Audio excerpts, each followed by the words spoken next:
إن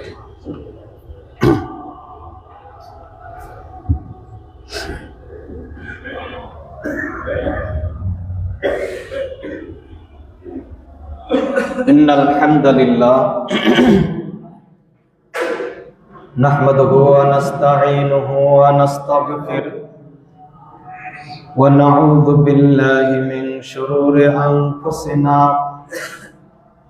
ومن سيئات أعمالنا من يهد الله فلا مضل له ومن يضلله فلا هادي له ونشهد أن لا إله إلا الله وحده لا شريك له ونشهد أن سيدنا وحبيبنا ومولانا محمدا عبده ورسوله الذي أرسله بالحق بشيرا ونذيرا وداعيا إلى الله بإذنه وسراجا منيرا فقد قال الله تعالى في كلامه المجيد والفرقانه الحميد فأعوذ بالله من الشيطان الرجيم بسم الله الرحمن الرحيم إن الله يأمركم أن تؤدوا الأمانات إلى أهلها وإذا حكمتم بين الناس أن تحكموا بالعدل إن الله نعم ما يعظكم به إن الله كان سميعا بصيرا يا أيها الذين آمنوا أطيعوا الله وأطيعوا الرسول وأولي الأمر منكم فإن تنازعتم في شيء فردوه إلى الله والرسول إن كنتم تؤمنون بالله واليوم الآخر ذلك خير وأحسن تأويلا ألم تر إلى الذين يزعمون أنهم آمنوا بما أنزل إليك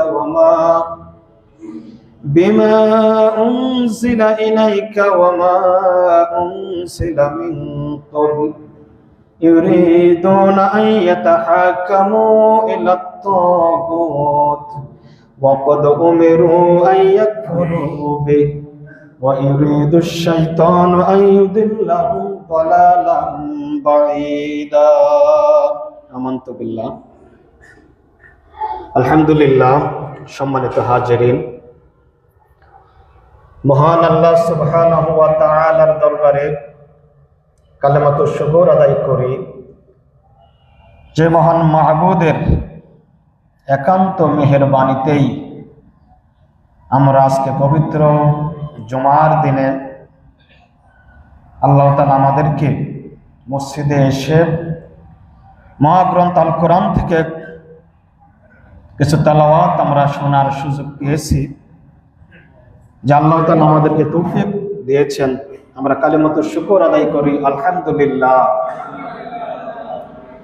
আমরা দরুদ সালাম পেশ করি আল্লাহুম্মা সাল্লি আলা মুহাম্মাদ ওয়া আলা আলি মুহাম্মাদ কামা সাল্লাইতা আলা ইব্রাহিম ওয়া আলা আলি ইব্রাহিম ইন্নাকা হামিদুম মাজিদ আল্লাহুম্মা বারিক আলা মুহাম্মাদ ওয়া আলা আলি মুহাম্মাদ كما باركت على إبراهيم وعلى آل إبراهيم إنك حميد مجيد الحمد لله সম্মানিত মুসল্লিয়ানে কেরাম আমি মহাগ্রন্থ আল কোরআন থেকে সূরা আন-নিসার 3টে আয়াতে কারিমা তেলাওয়াত করেছি। 58, 59 এবং 60 নম্বর আয়াত। এই কয়েকটি আয়াত আল্লাহ তাআলা বলেন, ইন্নাল্লাহা ইয়া'মুরুকুম আন তু'আদ্দুল আমানাতি ইলা আহলিহা। নিশ্চয়ই আল্লাহ তাআলা তোমাদেরকে নির্দেশ দান করেন যে তোমরা সকল প্রকার আমানত যথাযথ হকদারের নিকট সেটা ফিরিয়ে দেবে। আমানতের যে অধিকারী তোমাদের আমানতটা, যিনি প্রকৃত হকদার তাকেই ফিরিয়ে দেবে। ওয়াইদা হাকামতুম বাইনান নাসি আন তাহকুমু বিল আদল। আর যখন নিজেদের মধ্যে, মানুষের মধ্যে, সমাজের মধ্যে বিচার ফাইসালা করবে, তখন ন্যায় নীতি ইনসাফ সহকারে বিচার করবে। ইন্নাল্লাহা নি'মা ইয়া'যুকুম বিহি। আর নিশ্চয়ই আল্লাহ তাআলা তোমাদেরকে উত্তম নসিহত, তোমাদের জন্য কল্যাণকর নসিহত তিনি পেশ করে থাকেন। ইন্নাল্লাহা কানা সামিআন বাসীরা। নিশ্চয়ই আল্লাহ তাআলা সবকিছু শোনেন এবং সবকিছু তিনি দেখেন। এরপর আল্লাহ তাআলা বলেন, ইয়া আইয়ুহাল্লাযীনা আমানু, ওহে তোমরা যারা ঈমান এনেছো, আতিউল্লাহ ওয়া আতিউর রাসূল, আল্লাহ এবং আল্লাহর রাসূলের আনুগত্য করো, এবং ওয়া উলিল আমরি মিনকুম, তোমাদের মধ্যে যারা দায়িত্বপ্রাপ্ত ব্যক্তি, দায়িত্বশীল বা নেতা, তাদের আনুগত্য করো। ফাইন তানাযা'তুম ফি শাইইন ফারুদ্দুহু ইলাল্লাহি ওয়ার রাসূল ইন কুনতুম তু'মিনুনা বিল্লাহি ওয়াল ইয়াউমিল আখির। তবে যদি কোনো বিষয়ে তোমাদের মধ্যে বিরোধ দেখা দেয়, মতভেদ, মত পার্থক্যের সৃষ্টি হয়, তবে তোমরা যদি আল্লাহ এবং রাসূলের প্রতি ঈমান এনে থাকো, সত্যিকার অর্থেই তোমরা যদি ঈমানদার হয়ে থাকো, তাহলে এই বিষয়টা তোমরা আল্লাহ এবং রাসূলের দিকে ফিরিয়ে দাও। কোন বিষয়ে যদি মতবিরোধ দেখা দেয়, তাহলে আমাদের প্রত্যাবর্তন স্থল কোথায়? আল্লাহ এবং তার রাসূল, সেদিকেই আমাদের ফিরে যেতে হবে। যালিকা খায়র, এটি হলো তোমাদের সর্বোত্তম পন্থা, কল্যাণকর তোমাদের জন্য। ওয়া আহসানু তা'ওয়িলা, এবং পরিণতির দিক দিয়েও এটাই সর্বোত্তম। আলাম তারা ইলাল্লাযীনা ইয়াজউমুনা আন্নাহুম আমানু বিমা উনসিলা ইলাইক ওয়া মা উনসিলা মিন ক্বাবলিক। হে নবী, আপনি কি লক্ষ্য করেন নাই যারা দাবি করে, যারা বলে যে হে নবী, আপনার উপর যা অবতীর্ণ করা হয়েছে এই কিতাব, এটা আমরা মেনে নিয়েছি, এটার প্রতি ঈমান এনেছি, ওয়া মা উনসিলা মিন ক্বাবলিক, এবং আপনার পূর্বে যা কিছু অবতীর্ণ করা হয়েছিল, নাজিল করা হয়েছিল, সেগুলো আমরা মানি। আল কোরআনকে মানি এবং পূর্ববর্তী যত কিতাব, সকল কিতাবকে আমরা মানি। কিন্তু ইউরিদুনা ইয়াতাহাকামু ইলাত তাগুত, কিন্তু যখন নিজেদের মধ্যে বিচার ফাইসালা করে, বিচার মীমাংসা করে, যখন রাষ্ট্র পরিচালনা করে, তখন তারা তাগুতের কাছে যায়। কার কাছে যায়? তখন তারা তাগুত। অথচ তারা বলে আমরা এই কিতাব মানি, সকল কিতাব আমরা মেনে নিয়েছি, কিন্তু তারা নিজেদের মধ্যে বিচার ফাইসালা করার ক্ষেত্রে তাগুতের কাছে যায়। ফাকাদ উমিরু আন ইয়াকফুরু বিহি, অথচ তাদেরকে তাগুতকে অস্বীকার করতে বলা হয়েছে। ওয়া ইউরিদু শাইতানু আন ইউদিল্লাহুম দালালান বাঈদা, আর শয়তান চায় আসলে তাদেরকে পথভ্রষ্টতার একবার অতল গভীরে নিয়ে যেতে, নিম্ন গভীরে নিয়ে যেতে চায়। শয়তানের কাজই হলো কি? মানুষকে পথভ্রষ্ট করা, বিভ্রান্ত করা, দিনের পথ থেকে সরিয়ে রাখা, এটি শয়তানের কাজ। কিন্তু আমরা শয়তানের কাছে আমরা পরাজিত হয়ে যাই। এই হলো সরল অনুবাদ। সম্মানিত হাজিরিন, এই আয়াতের পূর্ব কিছু আয়াত থেকে যেটা এখানে আসছে, এই বিষয়গুলো ওই সময় নাজিল হয় বনী ইসরাইল জাতির উদ্দেশ্য করে, আমাদেরকে উদ্দেশ্য করে বনী ইসরাইল জাতির কিছু ইতিহাস স্মরণ করে দিয়ে এগুলো আল্লাহ তাআলা আমাদের উদ্দেশ্যে নাজিল করেন, যে বনী ইসরাইল জাতি তাদের মধ্যে বেশ কিছু খারাপ কাজে তারা লিপ্ত হয়ে গিয়েছিল। তাদের মাঝে মৌলিক কিছু বিষয়ে তারা খারাপের দিকে ধাবিত হচ্ছিল। যখন তাদের পতনের যুগ ছিল, ওই সময় তাদের আমানত সমূহ, অর্থাৎ তাদের দায়িত্বপূর্ণ যে পদগুলো ছিল, এই মর্যাদাপূর্ণ অর্থাৎ দায়িত্বপূর্ণ পদ, ধর্মীয় নেতৃত্ব, জাতীয় নেতৃত্বের ক্ষেত্রে এই মর্যাদাপূর্ণ পদসমূহ তারা এমন সব লোকদের হাতে ন্যস্ত করেছিল যারা ছিল অযোগ্য, সংকীর্ণ মনা, দুশ্চরিত্র, দুর্নীতিপরায়ণ, খেয়ানতকারী, ব্যভিচারী। যখন তাদের পতন হবে অবস্থায় তারা এই পর্যায়ে পৌঁছে গিয়েছিল। ফলে অসৎ লোকদের নেতৃত্ব যখন কায়েম হয়ে যাওয়ার পরে তাদের দেশে বিভিন্ন খারাপ কাজ, মানে সমগ্র জাতি অনাচারে লিপ্ত হয়ে গিয়েছিল। এই পরিস্থিতি তাদের সৃষ্টি হয়েছিল। আর একটা তাদের যে দোষ ছিল, ইনসাফ এবং ন্যায় নীতির প্রাণশক্তি তারা বিলুপ্ত হয়ে গিয়েছিল তাদের মাঝে। ইনসাফ বলতে কিছু ছিল না, ন্যায় নীতি বলতে কিছু ছিল না, জোর যার মুল্লুক তার। এবং এই দুইটি অপরাধের কারণে আল্লাহ তাআলা আমাদেরকে, মুসলমানদেরকে স্মরণ করিয়ে দিলেন যে তোমাদের যে আমানতগুলো রয়েছে, সকল প্রকার আমানত যথাযথ হকদার তাকেই ফিরিয়ে দিতে হবে, তাকে দিয়ে দাও যাবতীয় আমানত সমূহ। আর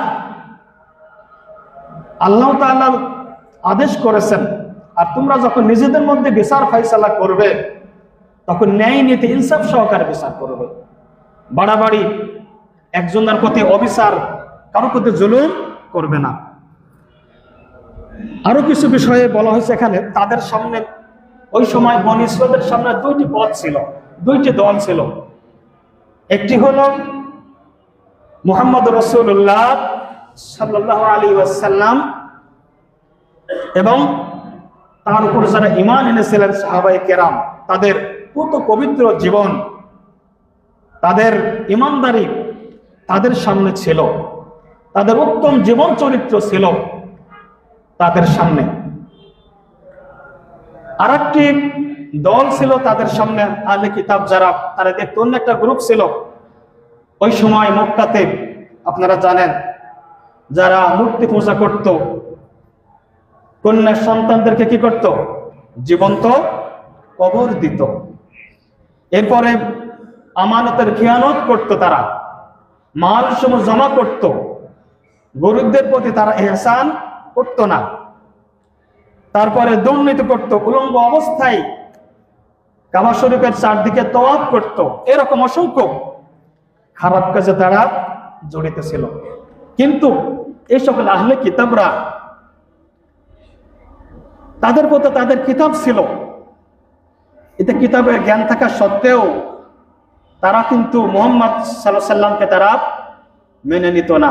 তারা কি বলতো? সূরা আন-নিসার 51 নম্বর আয়াতে আল্লাহ তাআলা বলেন, আলাম তারা ইলাল্লাযীনা উতু নাসীবাম মিনাল কিতাবি ইউমিনুনা বিল জিবতি ওয়াত তাগুত ওয়া ইয়াকুলুনা লিল্লাযীনা কাফারু হাউলা ইয়াহদা মিনাল্লাযীনা আমানু সাবিলা।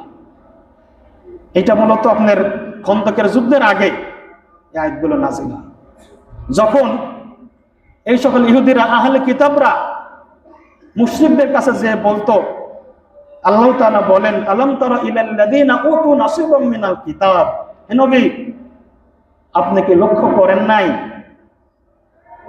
যাদেরকে কিতাবের কিছু জ্ঞান দেওয়া হয়েছিল? উতু নাসীবাম মিনাল কিতাব ইউমিনুনা বিল জিবতি ওয়াত তাগুত, কিন্তু তারা তাগুতকে এবং জিবকে তারা মেনে নেয়, জিব এবং তাগুতের প্রতি তারা ঈমান আনে। ওয়া ইয়াকুলুনা লিল্লাযীনা কাফারু, আর কাফেরদের সম্পর্কে তারা বলে, হাউলাই আহদা মিনাল্লাযীনা আমানু সাবিলা।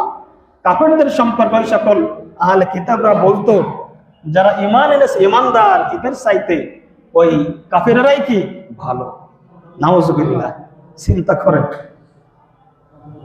তাহলে জীব মানে আর তাগুত মানে কি? জীব হলো যারা অসত্য, অমূলক, ভিত্তিহীন, অকল্যাণকার জিনিস, যেগুলো আমরা ইসলামের পরিভাষায় জানি জাদু টোনা, তারপরে টোটকা, ভাগ্য গণনা, জ্যোতিষ, তন্ত্র মন্ত্র, ইত্যকার কুসংস্কার ও অন্যান্য যাবতীয় কাল্পনিক ও বানোয়াটি কথা ও ক্রিয়াকর্মকে জীব বলা হয়। অর্থাৎ যেগুলো আমাদের সমাজে মানে কুসংস্কার যেগুলোকে আমরা বলে থাকি, তারা বলতো এগুলাই এই পথে যারা চলে তোমরাই উত্তম, এইভাবে তারা বলতো। সম্মানিত হাজিরিন, সুতরাং আজকে অত্যন্ত পরিতাপের বিষয়, আমাদের সমাজেও বিভিন্ন ওলামায়ে কেরাম, ইসলামের দলগুলো এক দল আরেক দলের বিরুদ্ধে আমরা কথা বলি, ঠিক কিনা বলেন? এক দল আরেক দলের বিরুদ্ধে কথা বলে, একজন বলি সে কাফের, আরেকজন বলি সে মুসলমান নয়, আরেকজনকে বলতে সে মুনাফিক, বিভিন্ন ভাবে। অথচ আমরা যদি একটা বিষয় মেনে নেই, যেটি আল্লাহ তাআলা আহলে কিতাবদের উদ্দেশ্যে বলে আমাদেরকেও তিনি সতর্ক করেছেন। সূরা আল ইমরানের ৬৪ নম্বর আয়াতে আল্লাহ তাআলা বলেন, কুল ইয়া আহলাল কিতাবি তাআলাউ ইলা কালিমাতিন সাওয়াইন বাইনানা ওয়া বাইনাকুম আল্লা না'বুদা ইল্লাল্লাহ ওয়া লা নুশরিকা বিহি শাইআন ওয়া লা ইয়াত্তাখিযা বা'দুনা বা'দান আরবাবাম মিন দুনিল্লাহ ফা ইন তাওয়াল্লাউ ফাকুলু শাহাদু বিআন্না মুসলিমিন। আল্লাহ তাআলা বলেন, হে নবী আপনি বলে দিন, হে আহলে কিতাব, তাআলাউ ইলা কালিমাতিন সাওয়াইন বাইনানা ওয়া বাইনাকুম, যে তোমরা সবাই একটা কথার দিকে আসো, একটা কালেমার দিকে আসো, যে কথাটি, যে বাক্যটি আমাদের সবার কাছে সমান। সবার কাছে কি? সমান সমান। আমরা যারা মুসলিম তাদের সবার কাছে সমান। সেটি হলো কি? আল্লাহ না'বুদু ইল্লাল্লাহ, যে আল্লাহ ছাড়া আর কারো ইবাদত করব না, আল্লাহ ছাড়া কারো গোলামি দাসত্ব করব না। এই কথাই আমরা এক হতে পারি না? অবশ্যই পারে। আল্লাহ না'বুদু ইল্লাল্লাহ, আল্লাহ ছাড়া আর কারো গোলামি দাসত্ব আনুগত্য করব না। ওয়ালা নুশরিকা বিহি শাইআন, আর কি? আল্লাহর সাথে অন্য কাউকে শরীক করব না।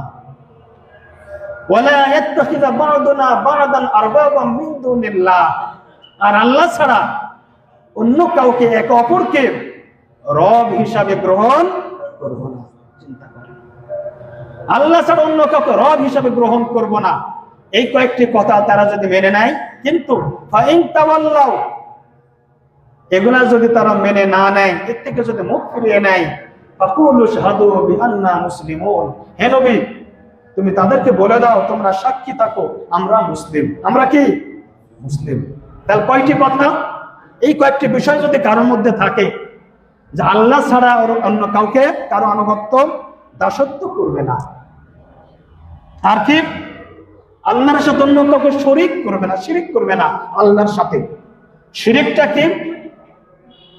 আপনারা জানেন, শিরক হলো দুই প্রকার, আশিরকুল আসগার, শিরকুল আকবার, ছোট শিরিক এবং বড় শিরিক।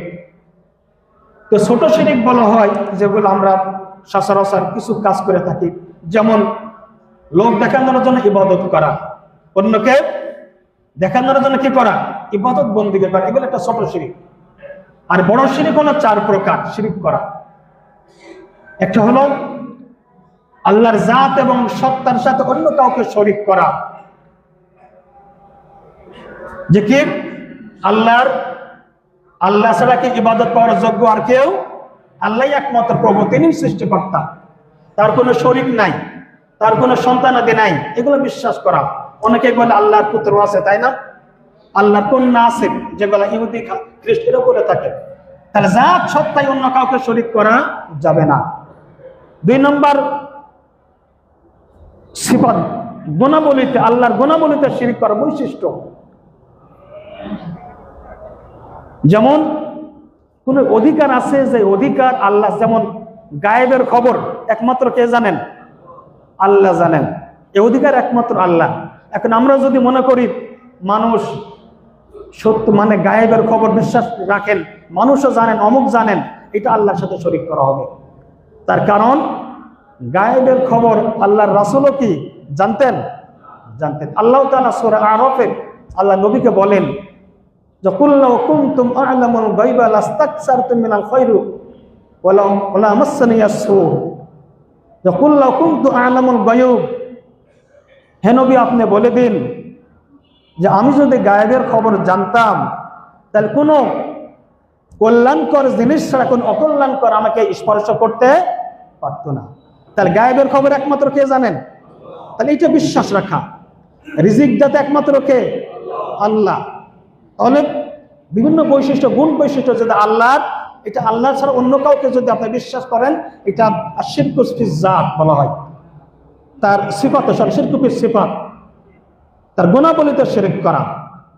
আরেকটি হলো আপনার আশিরকু ফিল ইবাদা, ইবাদত বন্দেগীতে শরীক করা। এই যে আমরা বিভিন্ন মূর্তি পূজা বিভিন্ন যা করে থাকি আর কি, ইবাদত বন্দেগীতে এগুলো শিরক করা। আরেকটি হলো আশিরকু ফিল ইখতিয়ারি, আপনার ক্ষমতা অধিকারে শিরক করা। কিছু বিষয়ের অধিকার ক্ষমতা একমাত্র কার? আল্লাহ। আইন রচনাকারী একমাত্র কে? আল্লাহ সকল কিছুর বিধান দিতে পারেন, তিনি আইন রচনাকারী একমাত্র অধিকারী। এইটা যদি আমরা কোনো মানুষকে ক্ষমতা দেই, আমরা মানুষকে যদি আইন রচনাকারী হিসাবে মেনে নেই, এটা শিরক হবে। তো আল্লাহ তাআলা বলছেন যে তোমরা এই সকল এই 4 প্রকার শিরক, এর থেকে নিজেকে বিরত রাখতে হবে। সুতরাং আল্লাহ তাআলা বলেন এই কয়েকটি কথাই যদি কেউ একমত হয়, 3টি কথা, যে আল্লাহ না'বুদু ইল্লাল্লাহ ওয়া লা নুশরিকা বিহি শাইআন ওয়া লা ইয়াত্তাখিযা বা'দুনা বা'দান আরবাবান মিন দুনিল্লাহ, আল্লাহ ছাড়া কারো গোলামি করব না, দাসত্ব করব না, আল্লাহর সাথে অন্য কাউকে শরীক করব না, এবং একে অপরকে রব হিসাবে আল্লাহ ছাড়া অন্য কাউকে গ্রহণ করব না, মেনে নেব না। তাহলে কি আমরা সবাইকে মুসলিম ভাই ভাই, আমরা সবাইকে মুসলিম ভাই ভাই। তাহলে এই সকল বৈশিষ্ট্য কারোর মধ্যে যদি থাকে, তাকে কি বলেন কাফের বলা যাবে? বলেন বলা যাবে। কিন্তু আমরা অত্যন্ত পরিতাপের বিষয়, দুঃখজনক বিষয়, এই কাজগুলো আমরা করে থাকি। এবং এই ব্যাপারে আল্লাহ তাআলা সূরা আজ-জাসিয়ার 23 নম্বর আয়াত আরো স্পষ্ট করে বলেন যে আফারাআইতা মান ইত্তাখাযা ইলাহাহু হাওয়াহু ওয়া আদাল্লাহু আল্লাহু আলা ইলমি ওয়া খাতামা আলা সামঈহি ওয়া কলবিহি ওয়া জাআলা আলা বাসারিহি গিশাওয়া ফামা ইয়াহদিহি মিন বা'দিল্লাহ আফালা তাযাক্কারুন। আল্লাহ তাআলা বলেন, হে নবী তুমি কি ভেবে দেখেছো, আফারাআইতা মান ইত্তাখাযা ইলাহাহু হাওয়াহু, যারা নিজেদের কামনা বাসনাকে, নিজের ইচ্ছা চাহিদাকে যারা রব হিসাবে মেনে নেয়, ইলাহ হিসাবে মেনে নেয়, নিজের যা ইচ্ছা তাই করে, কোরআন হাদিস দ্বারা বা নিজের জ্ঞান খাটিয়ে কাজ করে না। আফারাআইতা মান ইত্তাখাযা ইলাহাহু হাওয়াহু ওয়া আদাল্লাহু আল্লাহু আলা ইলমিন, এই সকল লোকদেরকে তাদের জ্ঞান থাকা সত্ত্বেও, তাদের ইলম থাকা সত্ত্বেও আল্লাহ তাআলা তাদেরকে বিভ্রান্ত করেছেন, তাদেরকে পথভ্রষ্ট করে দিয়েছেন। নাউজুবিল্লাহ। ওয়া খাতামা আলা সামঈহি ওয়া কলবিহি, এবং এই সকল লোকগুলার আল্লাহ তাআলা বলেন তাদের অন্তরে, তাদের কর্ণ এবং তাদের অন্তরের উপর আমি মোহর মেরে দিয়েছি। ওয়া জাআলা আলা কলব ওয়া জাআলা আলা বাসারিহি গিশাওয়া, এবং তাদের চোখের উপরে পর্দা সৃষ্টি করেছে যাতে তারা দেখতে না পায়। ফামা ইয়াহদিহি মিন বা'দিল্লাহ আফালা তাযাক্কারুন, এরপরে আল্লাহর পরে তাদেরকে আর কে সঠিক পথে পরিচালিত করবে, কে পথ দেখাতে পারে? অথচ এরকম আমাদের সমাজেও যারা ইলমের অধিকারী, জ্ঞানের অধিকারী, এমন অনেক সময় এমন কথা বলে ফেলি যেটা আমার সাথে যায় না, আমার সাথে খাপ খায় না। সুতরাং আমরা যে কোনো বিষয় বিবেক বুদ্ধি দিয়ে কাজ করব, নিজের আপনার বিবেককে কাজে লাগাবো, আবেগ তাড়িত হয়ে বা নিজের খেয়াল খুশি মতো অবশ্যই কোনো বিষয়ে সিদ্ধান্ত গ্রহণ করব না। এগুলা যদি কেউ করে, সূরা আরাফের 179 নম্বর আয়াতে আল্লাহ তাআলা বলেন যে ওয়ালাকাদ যারানা লিজাহান্নামা কাসীরাম মিনাল জিন্নি ওয়াল ইনস, নিশ্চয়ই আমি জিন এবং ইনসান তাদের জন্য জাহান্নাম তৈরি করেছি। কাদের জন্য বলেন? জাহান্নাম কাদের জন্য? জিন এবং ইনসান, মানুষ এবং জিনের জন্য। ওয়ালাকাদ যারানা লিজাহান্নামা কাসীরাম মিনাল জিন্নি ওয়াল ইনস লাহুম কুলুবুন লা ইয়াফকাহুনা বিহা, ওই সকল লোক যাদের বুঝশক্তি আছে, হৃদয় আছে, অথচ তারা বিবেককে কাজে লাগাই না, বিবেক বুদ্ধিকে কাজে লাগাই না। ওয়ালাহুম আ'য়ুনুন লা ইবসিরুনা বিহা, যাদের চোখ আছে, দেখার মতো শক্তি আছে, এই চোখ দিয়ে তারা ভালো জিনিস দেখে না। ওয়ালাহুম আযানুন লা ইয়াসমাউনা বিহা, এবং তাদের কান আছে, শোনার মতো শক্তি আছে, কিন্তু ভালো জিনিস তারা শুনে না। আল্লাহ তাআলা বলেন উলাইকা কাল আনআম, এই সকল লোকগুলো হলো চতুষ্পদ জানোয়ারের মতো। কার মতো বলেন? চতুষ্পদ জানোয়ারের মতো। এখানে আল্লাহ তাআলা শেষ করেন নাই, আরো অগ্রসরে বলেন কেন যারা চতুষ্পদ জানোয়ার, জন্তু জানোয়ার, গরু ছাগল, এদের তো বুঝশক্তি নাই, এদেরকে যদি আপনি খেতে নিয়ে যেয়ে যদি বলেন যে খেসারির জমিতে নিয়ে যেয়ে বলেন যে গরু একটা খেত খাবে না, সে কি থামবে? সে কি শুনবে? এই বুঝশক্তি তার নাই। কিন্তু মানুষের এই বুঝশক্তি আছে। সুতরাং আল্লাহ তাআলা বলেন এই বুঝশক্তি থাকা সত্ত্বেও যারা বুঝে না, বিবেককে যারা কাজে লাগায় না, তারা হলো চতুষ্পদ জানোয়ারের মতো। বালহুম আদাল্লু, বরং তার চেয়েও তারা নিকৃষ্ট। তার চেয়েও কি? তারা নিকৃষ্ট। সুতরাং আমরা আমাদের সমাজে যখন চলবো, বিবেক বুদ্ধিকে কাজে লাগে আমাদের পথ চলতে হবে, আমাদের সিদ্ধান্ত গ্রহণ করতে হবে। এবং আরেকটি বিষয় আজকে আপনাদের, আমি যেহেতু একজন ইমাম হিসাবে বলার দরকার, যে আপনি আপনার সাক্ষ্য, এই যে আমাদের যে দায়িত্ব কর্তব্য, আল্লাহ তাআলা সূরা নিসার 135 নম্বর আয়াতে আরো বলেন ইয়া আইয়ুহাল্লাযীনা আমানু কুনু কাওয়ামিনা বিল কিসতি শুহাদা'a লিল্লাহি ওয়ালাউ আলা আনফুসিকুম আও বিল ওয়ালিদাইনি ওয়াল আকরাবিন ইন ইয়াকুন গানিয়্যান আও ফাকীরান ফাল্লাহু আওলা বিহিমা ফালা তাত্তাবিউল হাওয়া ওয়া ইন তালবাউ তা'দিলু। বারবার আল্লাহ একই কথা বলেন যে ওহে তোমরা যারা ঈমান এনেছো, কুনু কাওয়ামিনা বিল কিসত, তোমরা ইনসাফের পতাকায় বাহী হয়ে যাও এবং আল্লাহর সাক্ষী হয়ে যাও। দুইটি কথা আল্লাহ বলেন, ইয়া আইয়ুহাল্লাযীনা আমানু কুনু কাওয়ামিনা বিল কিসতি শুহাদা'a লিল্লাহ, তোমরা হয়ে যাও ইনসাফের পতাকা বাহী এবং আল্লাহ তাআলার সাক্ষী। ইনসাফের বলা হয় না যে ইনসাফ নিজেরা ইনসাফ করো, বরং ইনসাফ প্রতিষ্ঠিত করো। ইনসাফ কি করো? প্রতিষ্ঠিত করো। ইনসাফের পতাকা বাহী হয়ে যাও। জুলুম নির্যাতন কি সমাজের বুক থেকে মূলোৎপাটন করো, সমাজে ইনসাফ কায়েম করো। আমাদের সমাজে গত যে 24-এর আন্দোলন, জুলাই আন্দোলন, ছাত্র জনতার আন্দোলন, সেখানে তারা তাদের স্লোগান কি ছিল? উই ওয়ান্ট জাস্টিস, নাকি? আমরা ইনসাফ চাই, আমরা বৈষম্য চাই না। এটা আল্লাহ তাআলা বারবার বলেছেন, ইয়া আইয়ুহাল্লাযীনা আমানু কুনু কাওয়ামিনা বিল কিসত, তোমার ইনসাফ কায়েম করো, ইনসাফের পতাকা বাহী হয়ে যাও। আর কি? আল্লাহর ব্যাপারে সাক্ষী হয়ে যাও। নিজের আচার আচরণ, নিজের জীবন দ্বারা, নিজের কৃতকর্ম দ্বারা ইসলামের সাক্ষী হও, তোমরা আল্লাহর ব্যাপারে সাক্ষী হও। এটা কেমন? অর্থাৎ সত্যের সাক্ষ্য দেওয়া, নিজের কাজে কর্মের মাধ্যমে নিজেকে মুসলিম হিসাবে প্রতিষ্ঠিত করা। আপনি সত্য কথা বলবেন, দিনের পথে চলবেন, কোন অবস্থাতেই খারাপ পথে যাবেন না। আপনাকে দেখেই যেন একজন মানুষ বলতে পারে উনি মুসলিম। যেটি আমরা সূরা আল ফুরকানের একবার শেষের আগের আয়াত আমরা দোয়া পড়ি, রব্বানা হাবলানা মিন আজওয়াজিনা ওয়া যুররিয়াতিনা কুররাতা আ'য়ুন ওয়াজআলনা লিল মুত্তাকিনা ইমামা। আমরা কি দোয়া করি? রব্বুল আলামিন, রব্বানা হাবলানা মিন আজওয়াজিনা ওয়া যুররিয়াতিনা কুররাতা আ'য়ুন। হায় আল্লাহ তাআলা, আপনি আমাদের স্ত্রী, আমাদের সন্তান সবাইকে আপনি এমন আপনার বান্দা হিসাবে কবুল করুন যেন তারা আমাদের চক্ষু শীতলকারী হয়ে যায়, তাদেরকে দেখে ভালো লাগে। আর কি? ওয়াজআলনা লিল মুত্তাকিনা ইমামা, আমাদেরকে মুত্তাকিদের ইমাম বানিয়ে দিন। কাদের ইমাম? মুত্তাকিনদের ইমাম। তার মানে কি? মানে আপনার মধ্যে এমন গুণ বৈশিষ্ট্য, এমন ভালো গুণাবলী, ইসলামের অনুসারী আপনি হবেন যেন অন্য মানুষ আপনাকে দেখে অনুসরণ করতে পারে। ঠিক কিনা? আপনাকে দেখে অনুকরণ করতে পারে। অত আজকে মুসলিম জাতি বলেন, আমরা কি তার উপরে আসি বলেন? যত রকমের অনাচার, খারাপ কাজ, সুদ, ঘুষ, দুর্নীতি সবকিছুর সাথে জড়িত আজকে আমরা। সুতরাং এর থেকে আমাদের সবাইকে আল্লাহ তাআলা বলছেন, শুহাদা লিল্লাহ, আল্লাহর ব্যাপারে তোমরা সাক্ষী হয়ে যাও। এটা মুসলমানদের দায়িত্ব এবং কর্তব্য। এরপরে আমরা যেটা জানি, আমাদের প্রত্যেকটা মসজিদেই একটি আয়াতে কারিমা পাঠ করা হয়, তাই না?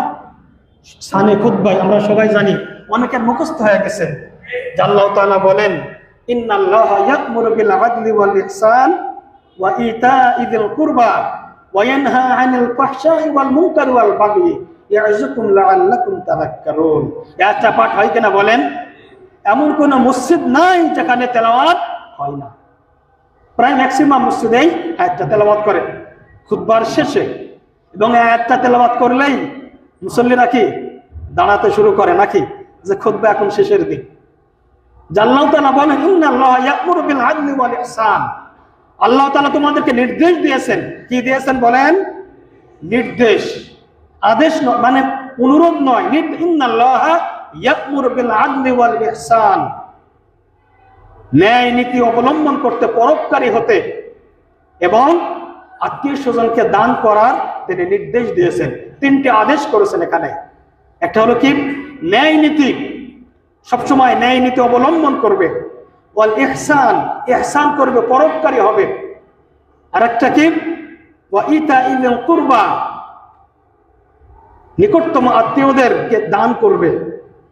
তিনটা আল্লাহ তাআলা আদেশ করেছেন। ওয়া ইয়ানহা আনিল ফাহশা'i ওয়াল মুনকারি ওয়াল বাগই, আর তিনটি বিষয় নিষেধ করেছেন। দেখেন কত চমৎকার, তিনটি আদেশ এবং তিনটি নিষেধ। তিনি বলেন, ওয়া ইয়ানহা আনিল ফাহশা'i ওয়াল মুনকারি ওয়াল বাগই, তোমাদেরকে তিনি নিষেধ করেছেন অশ্লীলতা, বেহায়াপনা, এর থেকে দূরে থাকতে। ওয়াল মুনকার, দুষ্কৃতি, খারাপ কাজ, এগুলো করতে তিনি নিষেধ করেছেন। ওয়াল বাগই, এবং অবিচার, অত্যাচার, সমাজের উপর বাড়াবাড়ি, জুলুম, নির্যাতন, এগুলো তিনি নিষেধ করেছেন। বলেন এই আয়াতটি যদি আমাদের সমাজের বুকে প্রতিষ্ঠিত থাকে, সমাজে যদি কায়েম থাকে, সমাজের মধ্যে কোনো বিশৃঙ্খলা হতে পারে? সুতরাং কত বড় শিক্ষা! তাহলে তিনটি পজিটিভ, তিনটি নেগেটিভ, তিনটি নির্দেশ, তিনটি নিষেধ। একটি হলো আদেশ, এই আদল, ন্যায় নীতি অবলম্বন করতে। ইহসান, ইহসানটা কি? পরোপকারী। ইহসানটা কি? দেখেন আদল এবং ইহসানের মধ্যে পার্থক্য কি? আপনি ধরেন জাপান গার্জেন থেকে, ওখান থেকে এখানে রিক্সায় আসবেন, এখানে ভাড়া হলো 20 টাকা। ওখান থেকে যখন আপনি এখানে আসছেন রিক্সায়, রিক্সাওয়ালা আপনার কাছে ভাড়া চেয়েছে কত? 20 টাকা। আপনি নেমে তাকে 20 টাকা দিলেন। এটা হলো আপনি মানে ন্যায় নীতি, ন্যায় অবলম্বন করলেন, আদর করলেন, ইনসাফ কায়েম করলেন, আপনি ইনসাফ করলেন। কিন্তু মনে করলেন যে হ্যাঁ মুরব্বী মানুষ বা কত গরিব মানুষ, আসার পরে তার ভাড়া 20 টাকা হয়, আপনি আরো 10 টাকা বাড়িয়ে দিলেন। আরো 10 টাকা কি করলেন? 20 টাকার কাছে 30 টাকা দিলেন। এটা ইহসান করলেন, তার উপর কি করলেন? ইহসান করলেন, পরোপকারী আপনি।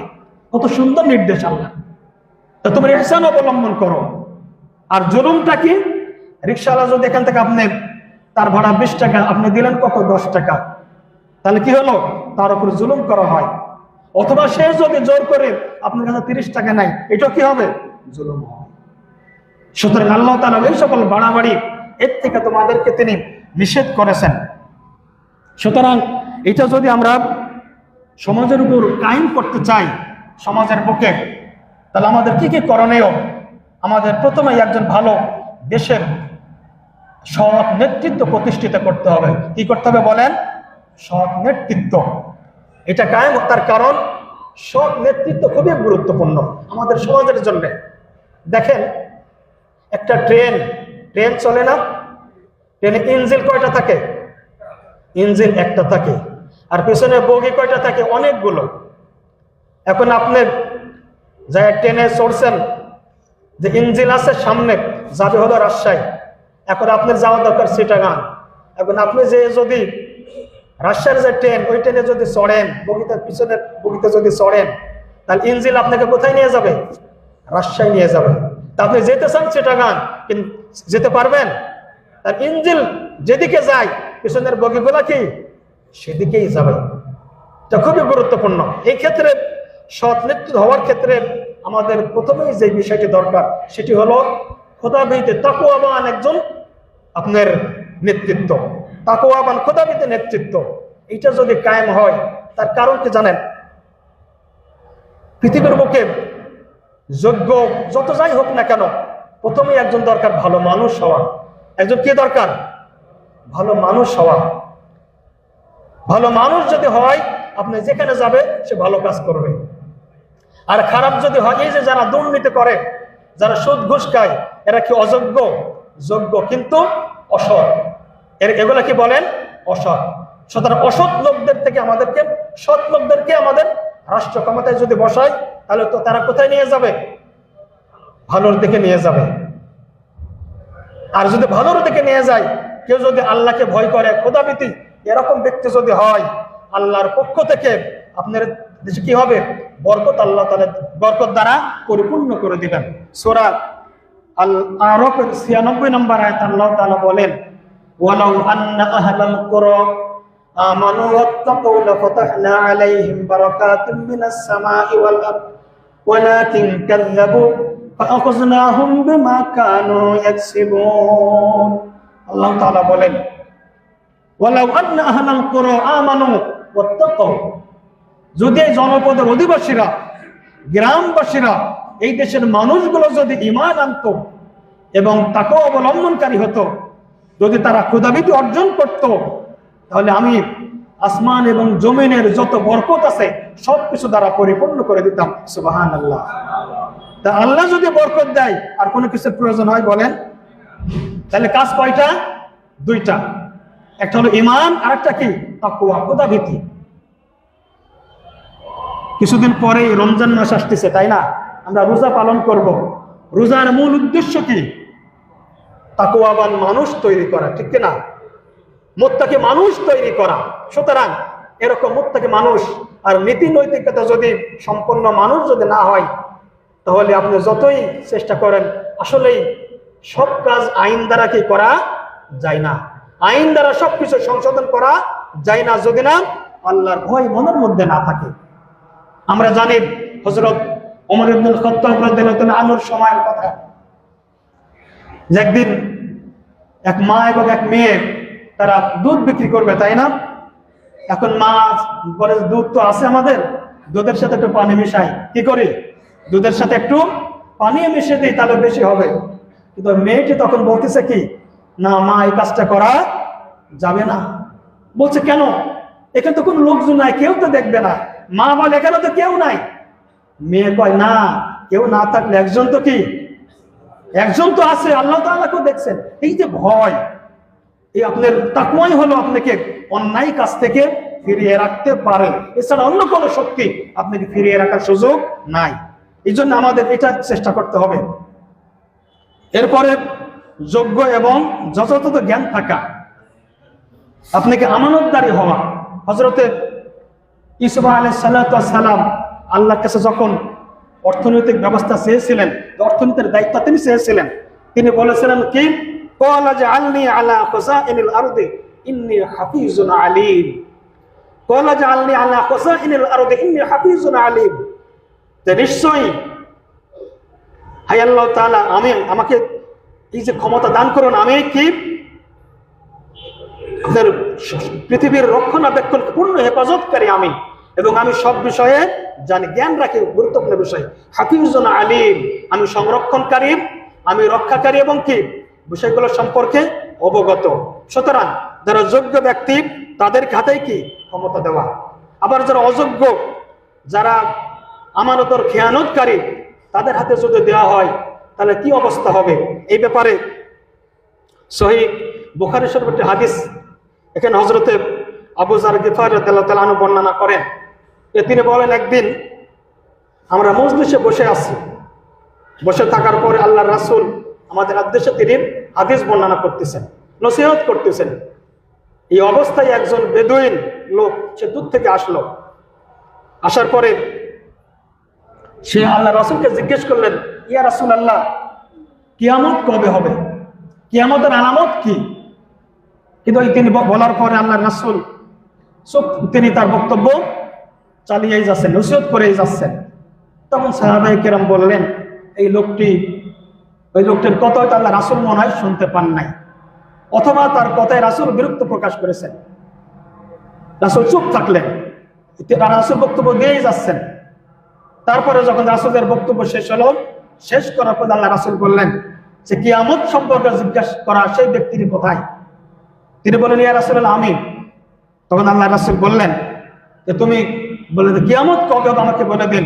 আল্লাহ রাসূল বলেন, ফাইদা যুকিয়াতিল আমানাতু ফান্তাজিরিস সাআ, যখন দেখবে যে আমানতের খেয়ানত করা হচ্ছে, যখন কি করা হচ্ছে? আমানতের খেয়ানত করা হয়, তখন তুমি কিয়ামতের জন্য অপেক্ষা করো। কিসের জন্য কিয়ামতের অপেক্ষা করবে?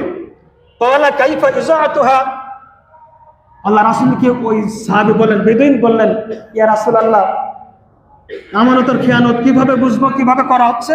ক্বালা, আল্লাহ রাসূল বললেন, ইযা বুসিদাল আমরু ইলা গায়রি আহলিহি ফান্তাজিরিস সাআ, যখন কোনো অযোগ্য ব্যক্তির হাতে ক্ষমতা দেওয়া হয়, অযোগ্য ব্যক্তির হাতে যখন কাজ দেওয়া হয়, তখন তুমি কি করবে?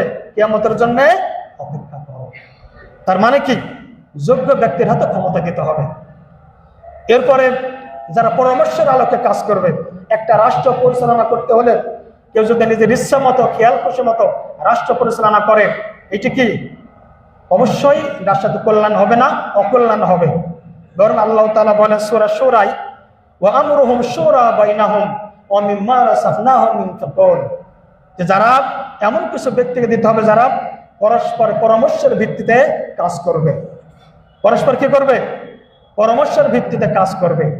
এরপরে যারা অত্যন্ত আচার ব্যবহার, তার কোমলতা প্রকাশ করবে এবং ধৈর্যশীল হবে, তাদেরকেই দায়িত্ব দিতে হবে। সূরা আল ইমরানের 159 নম্বর আয়াত আল্লাহ তাআলা বলেন, আমরা সবাই জানি যে ফাবিমা রাহমাতিন মিনাল্লাহি লিনতা লাহুম ওয়ালাউ কুনতা ফাজ্জান গালিজাল কলবি লানফাদ্দু মিন হাওলিক ফাআফু আনহুম ওয়াস্তাগফির লাহুম ওয়াশাওিরহুম ফিল আমরি ফাইযা আযামতা ফাতাওয়াক্কাল আলাল্লাহ ইন্নাল্লাহা ইউহিব্বুল মুতাওয়াক্কিলিন। আল্লাহ তাআলা বলেন যে হে নবী, এটা আল্লাহ তাআলার আপনার উপর অত্যন্ত করুণা যে আপনি আপনার সাথে যারা আছে তাদের সাথে আপনি ভালো ব্যবহার করেছেন, কোমল আচরণ করেছেন। আপনারা জানেন এই আয়াতটি নাজিল হয় উহুদ যুদ্ধের পরে। কোন যুদ্ধের পরে? উহুদ যুদ্ধের পরে, যখন মুসলমানদের বিপর্যয় হয়েছিল এবং আপনার কিছু সাহাবীর ওই যে এক জায়গায় দায়িত্ব দিয়েছিলেন, সে দায়িত্ব অবহেলা করার কারণে বিপর্যয়ের সৃষ্টি হয়েছিল। পরবর্তীতে আল্লাহ তাআলা, আল্লাহ রাসূল তাদের সাথে খারাপ আচরণ করেন নাই, বরং কোমল ব্যবহার করেছেন। তখন আল্লাহ তাআলা বলেন, ফাবিমা রাহমাতিন মিনাল্লাহি লিনতা লাহুম, হে নবী, আপনার উপর আল্লাহ তাআলা অত্যন্ত মেহেরবান, করুণাশীল, এই কারণে যে আপনি তাদের সাথে, আপনার সাথীদের সাথে আপনি কোমল আচরণ করেছেন, ভালো ব্যবহার করেছেন। ওয়ালাউ কুনতা ফাজ্জান গালিজাল কলবি লানফাদ্দু মিন হাওলিক, আপনি যদি তাদের সাথে খারাপ আচরণ করতেন, রূঢ় আচরণ করতেন, খারাপ ব্যবহার করতেন, লানফাদ্দু মিন হাওলিক, তারা সবাই আপনার নিকট থেকে দূরে সরে যেত। ঠিক কিনা? খারাপ ব্যবহার করলে সবাই আপনার নিকট থেকে দূরে সরে যেত। ফাইদা আযামতা ওয়াশাবিরহুম ফিল আমরি, তারপরে ফাআফু আনহুম ওয়াস্তাগফির লাহুম, তাদেরকে আপনি ক্ষমা করে দিন। তাদের কি করুন?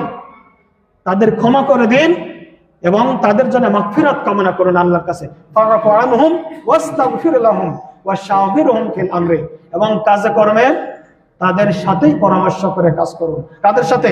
সাহাবায়ে কেরামদের সাথে। ফাআফু আনহুম ওয়াস্তাগফির লাহুম ওয়াশাবিরহুম ফিল আমরি ফাইদা আযামতা ফাতাওয়াক্কাল আলাল্লাহ, আর যখন তাদের সাথে পরামর্শ করে কোন সিদ্ধান্ত গ্রহণ করবেন, কোন সংকল্প করবেন, তখন কার উপর ভরসা করবেন? আল্লাহর উপর ভরসা করবেন। মুমিন কেবলমাত্র আল্লাহর উপর ভরসা করবে। ইন্নাল্লাহা ইউহিব্বুল মুতাওয়াক্কিলিন, আর নিশ্চয়ই আল্লাহ তাআলা কি ভরসাকারীদেরকেই পছন্দ করেন, ভালোবাসেন। সুতরাং আমাদের দেখতে হবে তার মধ্যে এই সকল বৈশিষ্ট্য রয়েছে, তাকওয়াবান, খোদাভীতি, এইগুলা কাদের মধ্যে আছে? এরপরে আরেকটি বিষয় আল্লাহ তাআলা বলেন যে সূরা হজ্জের 41 নম্বর আয়াতে, যে রাষ্ট্র ক্ষমতা কাদের হাতে থাকবে? আল্লাযীনা ইম্মাক্কান্নাহুম ফিল আরদি আকামুস সালাহ ওয়া আতাবুজ যাকাহ ওয়া আমারু বিল মা'রুফ ওয়া নাহাউ আনিল মুনকার ওয়া ইলাল্লাহি আকিবাতুল উমুর ওয়ালিল্লাহি আকিবাতুল উমুর। আল্লাহ তাআলা বলেন, আমি যদি তাদেরকে রাষ্ট্র ক্ষমতা দান করি, ক্ষমতার নেতৃত্ব যদি দেই, তারা 4টা কাজ করবে। কয়টা কাজ বলেন? 4টা কাজ করবে। আল্লাযীনা ইম্মাক্কান্নাহুম ফিল আরদি আকামুস সালাহ, তার কি করবে? নামাজ কায়েম করবে। কি করবে? নামাজ কায়েম করবে। ওয়া আতাবুজ যাকাহ, যাকাত আদায় করবে। ওয়া আমর বিল মা'রুফ ওয়া নাহাউ আনিল মুনকার, সৎ কাজের আদেশ, অসৎ কাজে নিষেধ করবে। ওয়ালিল্লাহি আকিবাতুল উমুর, আর তোমাদের প্রত্যেকটা কাজের পরিণতি মূলত আল্লাহর কাছেই কি ফিরে যাবে। তোমরা যাই করো না কেন, তাহলে নামাজকে কায়েম করবে, নামাজকে প্রতিষ্ঠা করবে, তারপরে আপনি যাকাত আদায় করবে। আজকেই যে আমাদের সমাজে দারিদ্রতা, আমরা একটা হিসাবে কিছুদিন আগে দেখছিলাম যে আমাদের দেশে মানুষের কাছে যেই পরিমাণ সম্পদ আছে, এটা বাদ রেখে শুধু ব্যাংকগুলোতে যে পরিমাণ টাকা জমা থাকে, সেখান থেকে যদি ঠিক মতো যাকাত আদায় করা হয়, তাহলে এরকম দেশের কয়েকবার দারিদ্রতাকে বিমোচন করা খুব সহজেই কি সম্ভব হবে। শুধু যাকাতের টাকা দিয়ে যদি ঠিক মতো ব্যাংকের টাকাগুলো যদি ঠিক মতো যাকাত আদায় করা হয়, আপনার যে বাজেট করা হয়, বাজেটের সাথে বেশি টাকা শুধু যাকাত থেকে উঠে আসতে পারে। এত পরিমাণ সম্পদ আমাদের দেশে ব্যাংকগুলোতে থাকে। সুতরাং এমন লোক আসতে হবে, আল্লাহ তাআলা বলেন, যারা নামাজ কায়েম করবে এবং যাকাত আদায় করবে। তারপর ওয়া'মুর বিল মা'রুফ ওয়া নাহা আনিল মুনকার, সৎ কাজের আদেশ, অসৎ কাজে নিষেধ করবে। এটা তো আমাদের দায়িত্ব, তবে এটা রাষ্ট্রের দায়িত্ব আগে। রাষ্ট্র যদি কোনো কাজের অর্ডার দেন, বলেন কেউ তার কোনো বাইরে যেতে পারে? বলেন পারে? আমরা করোনার সময় দেখেছি, আর রাষ্ট্রের পক্ষ থেকে বলা হয়েছে কি রাস্তায় কেউ বের হবে না। বলেন কে বের হতো? এবং চেক করা হতো, কোনো কাজে গেলে উপযুক্ত প্রমাণ নিয়ে যাওয়া লাগতো। তাহলে এই যে সবকিছু বন্ধ, শুধু আদেশ, এরকম রাষ্ট্র যদি বলে সৎ কাজের আদেশ, অসৎ কাজে নিষেধ, তাহলে কি সমাজের বুকে অন্যায়, অশ্লীল, অবিচার এগুলো থাকবে? কোনো অবস্থাতেই থাকতে পারে না। সুতরাং এই জাতীয় লোকদেরকে আমাদেরকে দায়িত্বপূর্ণ পদে আমাদের বসাতে হবে। এইটা যদি না করি, আমরা যদি খারাপ কাজে সুপারিশ করি, খারাপ কাজে যদি সাক্ষ্য দেই, খারাপ কাজে যদি সাহায্য সহযোগিতা করি, যারা খারাপ কাজ করবে, এর জন্য যারা রাষ্ট্র ক্ষমতায় এসে যারা খারাপ কাজ করবে, শুধু তারাই কি গুনাহগার হবে? বলেন আমরা হব না? আমাদের উপরে দায়িত্ব বর্তাবে। সূরা আন-নিসার 85 নম্বর আয়াত আল্লাহ তাআলা বলেন, মান ইয়াশফা শাফাআতান হাসানাতান ইয়াকুল লাহু নাসীবুম মিনহা ওয়া মান ইয়াশফা শাফাআতান সাইয়্যাতান ইয়াকুল লাহু কিফলুম মিনহা ওয়া কানা আল্লাহু আলা কুল্লি শাইইন মুকীতা। আল্লাহ তাআলা বলেন, মান ইয়াশফা শাফাআতান হাসানাতান ইয়াকুল লাহু নাসীবুম মিনহা, কোন ব্যক্তি যদি কোনো ভালো কাজে কাউকে সহযোগিতা করে, কাউকে সুপারিশ করে, তার ব্যাপারে সাক্ষ্য দেয়, কি কাজে? বলেন ভালো কাজে। নাসিব মান ইয়াশফা শাফাআতান হাসানাতান ইয়াকুল লাহু নাসীবুম মিনহা, তাহলে এই ভালো কাজে কাউকে যদি সুপারিশ করেন, তার ব্যাপারে যদি সাক্ষ্য দেন, তো ওই ব্যক্তি যত ভালো কাজ করবে তার অংশ আপনিও পাবেন। আল্লাহ বলছেন তার অংশ সেও পাবে, যে তাকে সুপারিশ করছে, যে তার ব্যাপারে সাপোর্ট করেছে, যে তার ব্যাপারে সাক্ষ্য দিয়েছে। ওয়া মান ইয়াশফা শাফাআতান সাইয়্যাতান ইয়াকুল লাহু কিফলুম মিনহা, আর কেউ যদি খারাপ কাজে কাউকে সহযোগিতা করেন, খারাপ কাজে কাউকে যদি সুপারিশ করেন, খারাপ কারো ব্যাপারে যদি সাক্ষ্য দেয়, তাহলে ওই ব্যক্তি যত খারাপ কাজ করবে তার অংশ কি সেও পাবে। তাহলে আমার দায়িত্ব আছে না? প্রত্যেকটা মানুষের দায়িত্ব আছে। এই জন্য আরেকদিন বলেছিলাম আমি হাদিস, যে কুল্লুকুম রাঈন ওয়া কুল্লুকুম মাসউলুন আন রাইয়াতিহি, তোমরা প্রত্যেকেই দায়িত্বশীল, প্রত্যেকের দায়িত্বের ব্যাপারে তোমাকে জবাবদিহি করতে হবে। এই জন্য সম্মানিত হাজিরিন, আমাদের নিজেদেরকে সিদ্ধান্ত নিতে হবে, আমরা আমাদের ভালো চাইবো না আমরা আমাদের খারাপ চাইবো। বিবেক বুদ্ধিকে কাজে লাগাতে হবে। বিবেককে কাজে লাগিয়ে দেখবেন কোন পথে ভালো, কোনটা খারাপ, কোনটা সঠিক, কোনটা বেঠিক, এইগুলো আমাদের বুঝে শুনে আমাদের সিদ্ধান্ত গ্রহণ করতে হবে। আসুন সম্মানিত হাজিরিন, আল্লাহ তাআলা আমাদের সবাইকে আমরা যেন দিনের পথে চলে সঠিক পথে যেন আমরা চলতে পারি, আল্লাহ তাআলা সেই তৌফিক দান করুন, আমিন। এখানে একটা আল্লামা মামুনুল হক একটি চিঠি দিয়েছেন সবার উদ্দেশ্যে। তিনি লিখছেন, সম্মানিত খতিব সাহেব, আসসালামু আলাইকুম রহমতুল্লাহ। আশা করি আল্লাহর অশেষ রহমতে ভালো আছেন এবং খেতাবাতের জিম্মাদারির পাশাপাশি অন্যান্য দায়িত্ব পালনে সচেষ্ট আছেন। আপনাদের অবগতির জন্য জানাচ্ছি যে মুসলিম বিশ্বের শীর্ষস্থানীয় ইসলামিক স্কলার শাইখুল ইসলাম মুফতি তকি উসমানী হাফিজাহুল্লাহ ভোট নির্বাচনের ব্যাপারে গুরুত্বপূর্ণ দিক নির্দেশনা প্রদান করেছেন, যা বিভিন্ন পত্র পত্রিকায় প্রকাশ করা হয়েছে। আমরা সেগুলোকে সংকলন করে ভোট ও নির্বাচন ইসলামী দৃষ্টিকোণ নামে পুস্তক আকারে প্রকাশ করেছি। একটা পুস্তক তিনি পেশ করেছেন, এই বইটা বিভিন্ন জায়গায় আপনারা পাবেন। ভোট ও নির্বাচন, সাধারণ মানুষের মাঝে ভোটের গুরুত্ব, ভোটারের দায়িত্ব বিষয়ে সচেতনতা তৈরির লক্ষ্যে আগামী জমায়ুক্ত বিষয়ে আলোচনা করার জন্য আপনার কাছে প্রেরণ করা হলো। পুস্তকটি গ্রহণ করা আপনার মূল্যবান। ও আচ্ছা, আমাদের উদ্দেশ্যে লিখছে, আগে পড়েন। তাহলে আমরা তো সবাই ভোট এবং ভোটের গুরুত্ব সবাই তো বুঝতে পারছি ইনশাআল্লাহ। আমাদের সাক্ষ্য, আমাদের সিদ্ধান্ত, আমাদের বিবেককে কাজে লাগিয়ে আমরা সবাই সিদ্ধান্ত গ্রহণ করব। আল্লাহ তাআলা আমাদের সবাইকে সঠিক সিদ্ধান্ত গ্রহণ করার তৌফিক দান করুন, আমিন।